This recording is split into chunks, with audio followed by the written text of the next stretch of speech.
জীবনে সবকিছু তো প্ল্যান মতো হয় না, তাই না? আজও ঠিক তেমনটাই হলো। ভেবেছিলাম একটা লং ড্রাইভ হবে, দূরে কোথাও ঘোরা হবে, but life had other plans.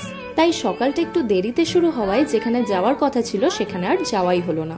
But still we didn't want to waste the day, because when you are surrounded by your favourite people, every place becomes worth ইট।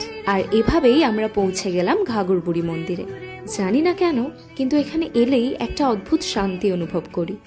শুধু মন্দির নয়, পাখির ডাক, চারপাশের দৃশ্য আর মন খোলা হাওয়া, সব মিলিয়ে একরাশ শান্তি যেন মাথায় এসে পড়ে। কথাই বলে না, sometimes piece is found in the most unexpected corners. ঠিক তাই। আর ঘোরার মজাটা কোথায় জানো? গন্তব্যে না, বরং যাদের সাথে তুমি যাচ্ছ তাদের সঙ্গেই আসল আনন্দটা লুকিয়ে থাকে। আজকের দিনটা হয়তো কোনো গ্র্যান্ডে ছিল না, কিন্তু মনটা এমনভাবে ভরে উঠেছিল যেন আজকের দিনটাই দরকার ছিল আমাদের সবার। তাহলে কি বুঝলে?